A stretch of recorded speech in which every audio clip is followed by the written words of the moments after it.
Hello, welcome to Top Stories today. Members of the Senior Staff Association of Nigerian Universities and the Non-Academic Staff Union have begun a nationwide strike today, Monday, over alleged unfair treatment and disparity in the payment of salaries by the federal government. On the foreign scene, Vladimir Putin wins a fifth term as Russian president by a landslide of 87%, according to Russian exit polls.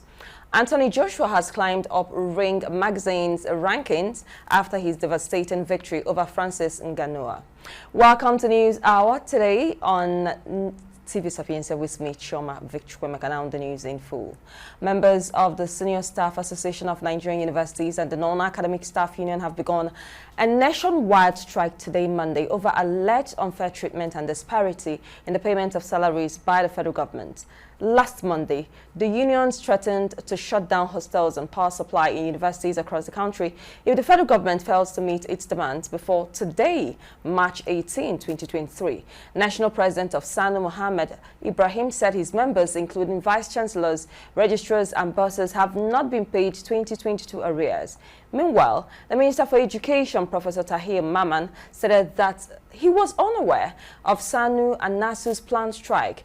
The SSANU president stressed that no government representative has reached out to the non-academic unions, noting that although some have reached out unofficially, but the assurances cannot be taken to the bank. We are following up on the story and we'll keep updating you. Moving things along, the Nigerian Army has expressed concern about the inadequate power supply in the Ikeja military cantonment, Lagos. This is as the federal government allocated 12.7 billion naira for the mass metering project in all army formations. Minister of Power Adebayo Adelabu spoke during the flag-off of the metering exercise at the headquarters of the 9th Brigade of the Nigerian Army, Ikeja military cantonment, at the weekend. According to a statement made available to newsmen yesterday, Sunday, by his media aide, Bolaji Tunji, Adelabu explained that for the current exercise, the sum of 12.7 billion naira has been released out of a total of 40 billion naira for the mass metering project. Adelabu stated that the current exercise will last for 6 weeks, after which the second phase would commence. Away from Army, the National Judicial Council has raised the alarm over repeated attempts by some fraudsters to defraud retired judicial officers of their pensions. The council claimed that the fraudsters had been bombarding retired judges with phone calls, demanding various sums of money to help them fast-track the payment of their retirement benefits. In a statement yesterday, Sunday, the NJC Director of Information, Shoji Oye, distanced the council from the actions of the alleged fraudsters and urged retired judicial officers to be wary so as not to fall victim of these unscrupulous elements. The Nigerian Customs Service has reopened the international border in Kamba Town, Dandi local government area of Kebbi State, for the resumption of cross-border to promote international trading between Nigeria and the neighboring Niger and the Benin Republics. The federal government had last week announced the decision to reopen the nation's border with the Benin Republic after a 7-month closure. The decision followed the lifting of the ban imposed on Niger Republic by the Economic Community of West African States, ECOWAS, following the takeover of power by the military in the country. The spokesperson for the KB Area Command of the NCS, Mohammed Tajuddin Salisu, disclosed this in a statement made available to newsmen yesterday, Sunday. In Anambra State, the governor, Professor Chukwuma Soludo, has expressed his commitment to transforming Anambra into a state that's a model state in Nigeria and Africa.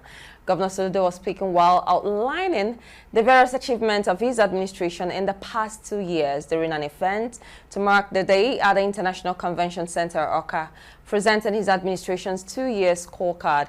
Governor Soludo, who was accompanied to the event by his wife, Mrs. Nonye Soludo, and the Deputy Governor, Dr. Onyeka Chukwuibezim, stressed that Anambra is strong, stating that his administration has an agenda with a deadline of which there are no excuses, pointing out that in the last 2 years he has succeeded in laying the foundation for Anambra to become a smart megacity in spite of the dearth of resources compared to the availability of resources in past years, while retreating that his government is changing gear this year Governor Soludo noted that his government is deliberately executing the most austere government ever, focusing on what is most important for the people and assured to continue to give priority to those who are neglected.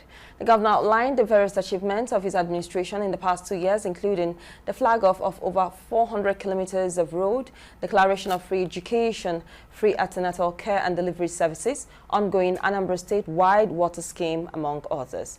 While congratulating the governor, the former Commonwealth Secretary General, Chief Emeka Ayoko, highlighted what he called evidential achievement of his administration since he assumed office 2 years ago.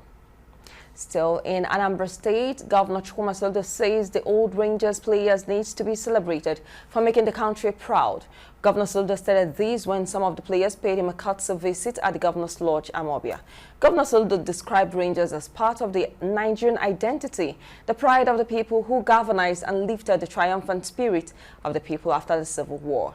He equally promised to help with their medicals at the Chukwuemeka Odumegwu Chukwu University Teaching Hospital, Amakuoka, free of cost, and reiterated that apart from receiving government assistance, the private sector and their respective communities can also help to ensure that such people who are beacons of hope for the next generation are not forgotten.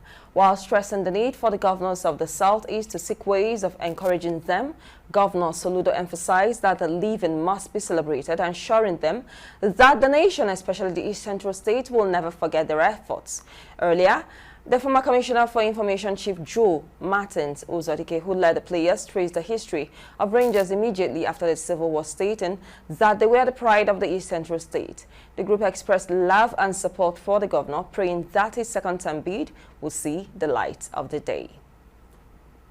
Away from that, Vladimir Putin wins a fifth term as Russian president by a landslide of 87%, according to Russian exit polls. He faced no credible opposition candidate as the Kremlin tightly controls Russia's political system, media and elections.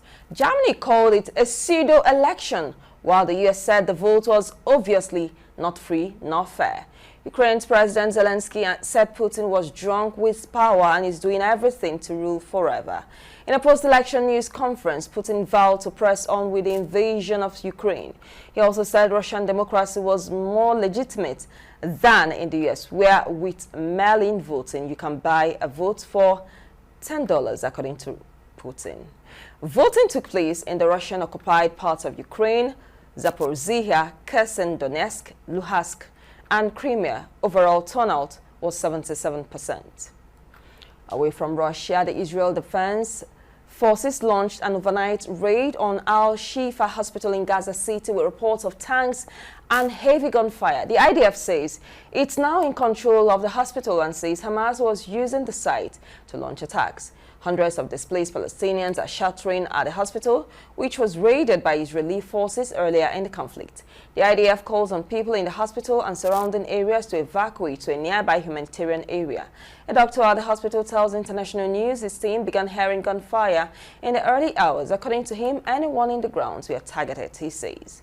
The Hamas-run health ministry in Gaza accuses Israel of a war crime and using fabricated narratives. Israel launched its campaign in Gaza after Hamas killed about 1,200 people in southern Israel on 7th of October and took 253 others hostage. Gaza's health ministry says more than 31,300 people have been killed in Gaza since then. Authorities in the northern Chinese city of Handan have detained 3 teenage boys over the brutal murder of their classmate, according to local media.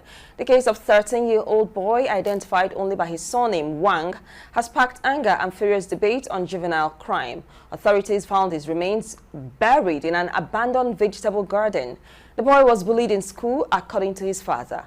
Police are investigating the case as an international homicide. State-run Global Times said all 3 detained teens are under 14. Under Chinese law, those above 12 years of age but under 14 can face criminal prosecution only when allowed by the Supreme People's Procuratorate, the country's highest public prosecutor. The victim and his classmates are left behind children, a term used to describe kids in China who live with their grandparents in rural areas while their parents work in the cities. Defender Bright Osayi Samuel, who plays for Turkish club Fenerbahce, was seen knocking a violent pitch invader to the ground during a chaotic on-pitch brawl last night. Tension escalated at the end of Fenerbahce's 3-2 victory over Trabzonspor in the Turkish Super League. Former Manchester United player Fred netted 2 goals in the first half as Fenerbahce secured the victory with a late 87th minute goal from Michi Batshuayi. Fenerbahce players gathered in the middle of the pitch to celebrate their victory when suddenly a single fan made his way onto the pitch to taunt them. A security team swiftly apprehended the individual who was wearing a mask. As the situation unfolded, a growing number of supporters managed to bypass the security staff, causing difficulties in maintaining control. A video captured the 26-year-old Osayi Samuel in the midst of the commotion. Quite interesting. Away from that, Anthony Joshua has climbed up Ring Magazine's rankings after his devastating victory over Francis Ngannou. AJ wasted no time at all in the ring against the MMA superstar as he secured a brutal second-round knockout earlier this month. The former heavyweight champion sent his rival to the canvas in the opening round and then hit the deck again before his lights were put out with a powerful right hand. Joshua has now won 4 bouts in a row against Ngannou, Otto Wallin, Robert Helenius and Jermaine Franklin after his back-to-back defeats to Alexander Usyk. His strong recent performances have seen him climb up from 3rd to 2nd in the Ring Magazine heavyweight rankings. With that story, we wrap it up for this hour on News Hour. A quick reminder of our top stories. Members of the Senior Staff Association of Nigerian Universities and the Non-Academic Staff Union have begun a nationwide strike today, Monday, over alleged unfair treatment and disparity in the payment of salaries by the federal government. Vladimir Putin wins a 5th term as Russian president by a landslide of 87%, according to the Russian exit polls. Anthony Joshua has climbed up Ring Magazine's rankings after his devastating victory over Francis Ngannou. And that's it on News Hour this hour. On behalf of the entire editorial news and production team, my name is Choma Vicchukwemeka. Stay with us here on TV Sapiensia. News Hour, another news update will come your way at exactly 4 p.m. Nigerian time. In the interim, kindly be security conscious, be on the alert. Whatever it is you do, ensure that you are on the right path of the law. Stay with us. Good afternoon from here.